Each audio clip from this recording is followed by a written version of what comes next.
ठिकाणी शैक्षणिक संस्थेच्या वतीनं अनुसया शिक्षण प्रसारक मंडळ तसेच सरस्वती बहुउद्देशीय सेवाभावी संस्थेच्या वतीनं या ठिकाणी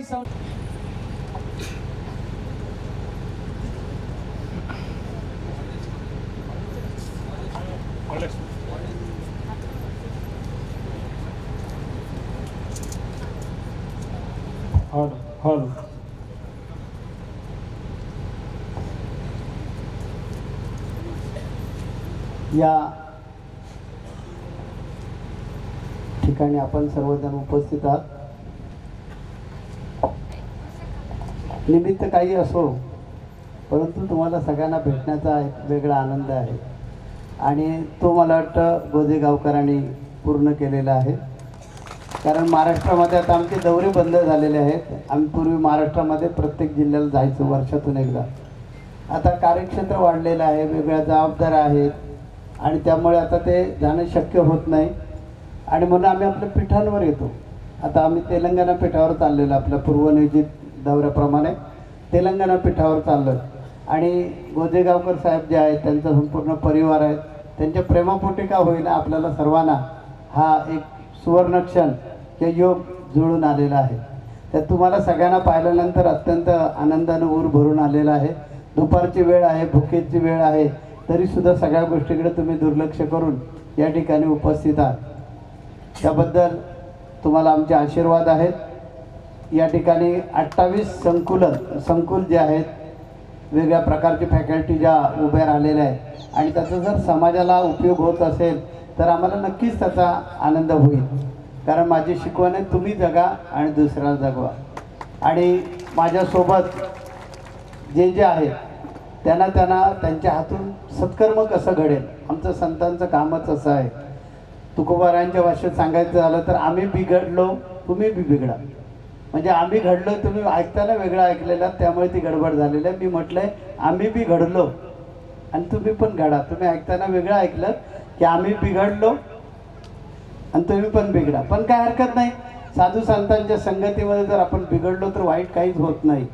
कारण इथे अशा प्रकारे शिकवलं जातं की आपल्याला जन्माला आल्यानंतर नावरूप करून आपल्याला जायचंच आहे, परंतु मेल्यानंतर सुद्धा आपलं नाव झालं पाहिजे. यासाठी आम्ही आपल्यासारख्या सर्व भक्तगणांना आवाहन केलं आणि आनंदाची गोष्ट, अभिमानाची गोष्ट आहे की आज आपण 86वा बॉडी डोनेट केलेला आहे. कालपर्यंत 85 होता, आज एक झालेला आहे बॉडी डोनेट. 86 बॉडी डोनेट झाले. ही सोपी गोष्ट नाही आहे, लक्षात घ्या. हिंदू धर्मामध्ये कोणी पैसे देईल, जमीन देईल, म्हणजे दान वेगळ्या प्रकारचं करेल, परंतु नातेवाईकाचं मरणोत्तर देहदान करणं ही फार कठीण काम आहे. कारण आपल्या धर्मामध्ये 16 जे संस्कार आहेत, त्या 16 संस्कारातला शेवटचा संस्कार आहे अंत्येष्टी. तर अंत्येष्टी जो आहे हा फार महत्त्वाचा असतो आणि त्याला आपले नातेवाईक जरी भेटू शकले तर म्हणून तो रक्षा विसर्जन जो कार्यक्रम आहे तो आपल्या धर्मामध्ये सांगितलेला. किमान रक्षा विसर्जनाच्या वेळी तरी, मग त्याला आपल्या इकडे मला वाटतं राख सावडणे म्हणतात, तर ती राख सावडण्यासाठी तरी आपण आलं पाहिजे. म्हणून अगदी लांब दूर कुठूनही नातेवाईक असला तरी तो येतो. का तर आता शेवटचं दर्शन आहे म्हणून. आणि आपण सर्वजण माझ्या किती प्रचंड प्रेम करता. माझ्या प्रेमाखातर आतापर्यंत ही क्रांती आहे, हिंदू धर्मातली क्रांती आहे, हे लक्षात घ्या. की मेल्यानंतर देह शासकीय महाविद्यालयाला द्यायचा आहे, ही फार मोठी क्रांती आहे. आम्ही सांगितलं की तुम्ही अशा प्रकारे तुमचे नातेवाईक जर मरणोत्तर म्हणजे मृत पावल्यानंतर देह द्या. आणि एवढं प्रेम संपादन करणं ही सोपी गोष्ट नाही आहे. मी खरंच भाग्यवान आहे की तुमच्यासारखे भक्तगण मला प्राप्त झाले. म्हणून या अल्पावधीमध्ये आतापर्यंत आपण 86 देहदानाचं कार्य करू शकलो. हे कार्य समाजाची चळवळ झाली पाहिजे, समाजानं ते केलं पाहिजे. कारण समाजाला दिशा देण्याचं काम संतांनी करायचं असतं. संतांनी कधी पैसे जमा करायचे नाही, पण माझा ड्रेस बघा त्याला किसात नाही काही. एवढा मोठा ट्रस्ट आहे, 13 ठिकाणी आपली पीठं आहेत, पण कुठल्या म्हणजे या ट्रस्टवर मी कुठेही विश्वस्त नाही, ट्रस्टी नाही, काही नाही. ते पण ॲम्ब्युलन्स सेवा करतात की ज्या कुठल्याही जाती धर्माचा तो माणूस असू दे, त्याला ताबडतोब येऊन 8 ते 10 मिनिट गोल्डन आवर जो असतो त्याच्यामध्ये 8-10 मिनिटामध्ये त्या पेशंटला उचला, नजीकच्या हॉस्पिटलला घेऊन जा, त्याचे प्राण वाचवा. हे पुण्य राहणार आहे, हे लक्षात घ्या. याचबरोबर दुसरी चळवळ आपली आहे ती अवयवदानाची. आतापर्यंत 12 लोकांनी, परवा जानेवारीमध्ये आम्ही सांगितलं की आपण बॉडी डोनेट करतोय. मला खात्री आहे की या 1.5-2 महिन्यामध्ये 100पर्यंत जाईल संख्या. त्याच्यामुळे ते काम करायचंच आहे, परंतु त्याचबरोबर अवयवदान पण केले पाहिजे आपण. आणि त्याप्रमाणे आता 12 आतापर्यंत अवयवदान झालेलं आहे.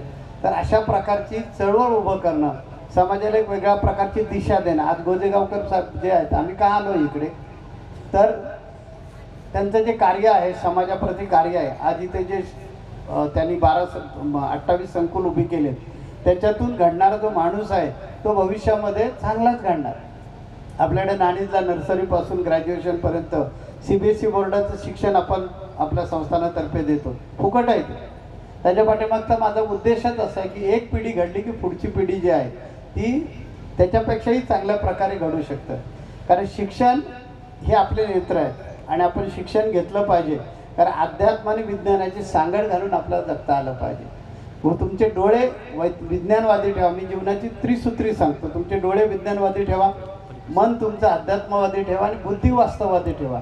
अशा त्रिसूत्रीने जगा, तर ह्या विज्ञान युगामध्ये तुम्हाला उत्तम प्रकारे जगता येईल. आणि जे आज कॉलेजचे विद्यार्थी आहेत त्यांनी लक्षात घ्या, नुसतं विज्ञान करून चालत नाही. कारण विज्ञानामुळे स्पर्धक तयार करता येतो, परंतु माणूस नाही करता येत. म्हणून माणूस निर्माण होणं गरजेचं आहे. परवा आपण TV वर कालपासून बघतोय, त्याच्या अगोदरपासून बघतोय, सरपंच संजय देशमुख जे आहे यांची हत्या झाली. ती हत्या करणारी माणसंच आहे, पण पशुलाही लाज वाटेल अशा प्रकारचं जे पशुहीन काम केलंय ते का केलंय, तर संस्कारांचा अभाव आहे. त्या संस्कार कोण देतं, तर अध्यात्म देतं. अध्यात्म एक शास्त्र आहे, हे नीट समजून घ्या. आणि अध्यात्मशास्त्र जे परमात्मा परमेश्वर याची जी संकल्पना मांडतो, ती अध्यात्माला हे मान्य नाही आहे की गणपतीला सोंड आहे, त्याला हात आहेत, सरस्वती देवीच्या हातामध्ये विणा आहे.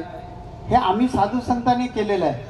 शुभ प्रारंभी वंदन तुला आमचे विश्वपाला, सत्वर यावे भजनालय. अभंगामध्ये मी सांगितलंय की निर्गुणी देवा तुला सगुण, साधू संतांनी हा करुण, आरंभी रे तुला स्थापिला, विघ्नहर्त्या पूजिला. अशा प्रकारे त्या निर्गुण परमात्म्याची व्याख्या मी केलेली आहे. त्या निर्गुण परमात्मा तुमच्यामध्ये, माझ्यामध्ये, सर्वांमध्ये आहे. आमचे जे वेद आहेत ते वेद हेच सांगतात, तत्वमसी, की ते तत्व चराचरातलं जे चैतन्य आहे हे चैतन्य तूच आहे. हे चैतन्य तूच आहेस हे बघायला अध्यात्मशास्त्र शिकवतं. म्हणून आज अत्यंत काळाची गरज आहे की माणसानं अध्यात्मवादी असलं पाहिजे. आपलं मन अध्यात्मवादी ठेवा, डोळे विज्ञानवादी ठेवा, तर नक्की स्पर्धक पण बनू. आणि तो खिलाडू वृत्तीचा स्पर्धक माणूस म्हणून, ज्याच्यामध्ये माणुसकी नावाचा जो धर्म आहे, आपल्या वेगळ्या जाती आहेत, वेगवेगळे धर्म आहेत, त्या धर्माच्या पलीकडे घेऊन कोण जातं, तर अध्यात्मशास्त्र घेऊन जातं. म्हणून अध्यात्माची का सोडू नका. अध्यात्म